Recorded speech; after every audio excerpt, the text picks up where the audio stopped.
up? Nandito ako ulit sa ating manukan. And magpapainom ako sa kanila ngayon kasi tapos na silang pakainin. So gagawin natin is magbibigay ako ng vitamins sa kanila ngayon. And papakita ko lang sa inyo yung development dito sa ating mini farm. Meron na siyang pinto. Tapos naglagay na rin dito ng yan, restricted area, authorized person only. So para maiwasan natin yung makapasok yung bacteria and mga viruses na possible na makapasok dito sa ating mga manok. So every time na may magbibisita sa atin, disinfect ng paa. Tapos yun, kailangan mag-disinfect. Pati ako, nadi-disinfect ako and si Pai Guapo and even sila mama and asawa ko, kailangan nila mag-disinfect para maiwasan natin yung magkasakit or mga possible na maging sakit na ating mga manok. So ngayon, papainom muna ako ng ating mga alagang manok. So tara, let's go. Meron ng fence yung ating mini farm and meron ng range net. Pinakawalan ko na tong ibang nagdadalagang manok natin tsaka nagbibinatayan, yung dalawa. Yung Rhode Island White natin na rose comb. Tapos yung dalawa dito na manok, pinalabas ko na para makatuka din sila ng netong mga dahon dito. So magbibigay ako ng painumin sa kanila ngayon muna, vitamins. Kasi delikado dito yung mga tinanim kong Madre de Agua, maliliit pa eh. Ang ganyan pa siya kababa, so parang mauubos yung dahon nun. Ayan, dahil nga pinalabas ko na yung ating mga manok, is nagkaroon ako ng pagkakataon na mag-disinfect ng kanilang breeding pen. So ayan, tinatanggal ko na yung kanilang beddings at papalitan natin yan dahil more than a month na. So para iwas sa kanila magkasakit and magkaroon ng kuto, so papalitan natin yan and mag-disinfect tayo gamit ang Major D and Sunrox. Ayan, so ito na, basa ko na rin siya kahit paano para hindi malikabukan and nakapaglinis na tayo paikot na nawalisan na natin. So ito yung isang hen. Yan. Gagawin natin itong materials galing to kay Pastor Aldrin. Nanay neto rose comb na rooster. Tapos ang tatay neto, nanay neto pala is Rhode Island Red na production. Tapos yung tatay niya is rose comb white pure. Kasi nating yung rose comb natin na Rhode Island. So nag-ikot-ikot na sila. Although naninibago pa kasi first time nila dito mag ikot-ikot.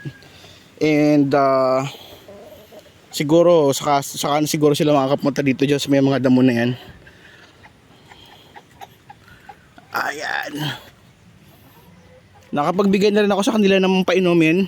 May vitamins. Nag-schedule sila for Betmin Pro today kasi kahapon nag-breeder aid sila. Yung mga breeder natin, breeder ADE. Tapos yung mga to, yung mga sabi dito sa amin sumasayaw or yung mga nagbibinataan natin is schedule sila for Betmin Pro.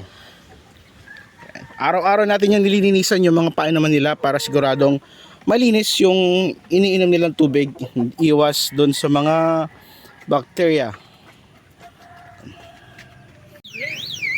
Ano luluto mo si Tananggol? Ito papalayaan mo. Balaw. Balaw sa ano tapos tinapa? Isurat, namumukutok na di pawili. Ako pa man isuraso pawili. Ako dyan ito. Boy, pinsan, artista na ka pinsan. Ibatay ka sa vlog pinsan. Ay! Single. Kami ng gabi. Buko pati ni mapait ano pinsan. Ay bukong magatol. Magayon yung kakatun niyo. Pati araw-araw. Magayon niyo. Amo pagada di sa tanong. Ay, pag nagsikat pati. Ako bakit sila ng papa mo?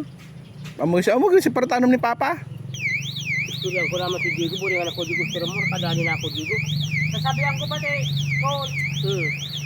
Anak ko. Pag Diego. At kung anak kong nagtabad sa ito. Tawan mong. Ano. Bahay ako yun. Taban nyo na masamot yan yun. Nagbuna na din yun. Di pa ako siguro sa barangay yun. Amoy ni sabing ginorang na ako sa din ako tinubuan sa bangot. Sa din na ako tinubungan sa bungot. Iwan sa natumtaban. Once na tumtaban. Magsasabi sa nakasabiro. Siya magbubuot sa buray niya yung makita isarap ito. Amoy na problema ko pag natuod na di ka mga manok pinsan. Ano talaga? Ubos na ding madardagwa kong adiyo. Atala nang gagayon pati ka din daw no. Bonito. Lapatikiton ka mga ngap sa madardagwa. Buray. Pagto ka nakijerwin, agam di kang kang. Kada kong kaadi. Baga masaya. O tanod. Dakol-dakol na di. Bure perang ko na di. Oo. Perang. Amo sige kol bini ka dakol oh. Pabaydan nga ni ko sa di video takol. Oh, bure. Panalo di. Mga perang relutoanan kol. IBP an. Upat. IBP nakabidyo. Nang apa ng tan. Pinilabas na natin yung ating mga ibang hen yung dito. Kasi yung rooster natin is naka limber naman. So yung mga ibang hen ito yan. Yan pinilabas na natin para makagala sila at oh my gosh. Balik. Muntik pa yung isa. Di pa sila sked para lumabas. So ito muna yung mga pinilabas natin para makatuka sila ng mga dahon dito, mga insekto. Which is yun talaga naman yung nature ng mga manok. So, yan. Ito yung isa nating Flanagan. Tapos ito yung ating bamboo line. Yan. So, yun lang yung update dito sa farm natin. Meron na tayong gate sa gawa ni Pai Guapo. So, di na sila makakalabas dito sa range. Napaikutan na natin to ng range net. So nakakatuwa lang kasi ito yung update natin dito sa ating mini farm. And so far nakakatuwa tingnan.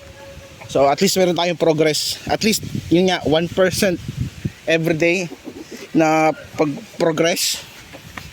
Masaya na ako doon. And may nakita akong kailangan tanggalin. Ito. Kasi mahihirapan tayo na ito na ano, tanggalin to pag malaki na to. Yan.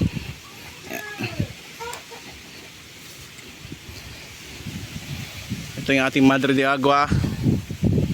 Mga malalaki na. So yan lang muna yung update dito sa ating mini farm. Maraming salamat sa panonood and God bless you. Bye!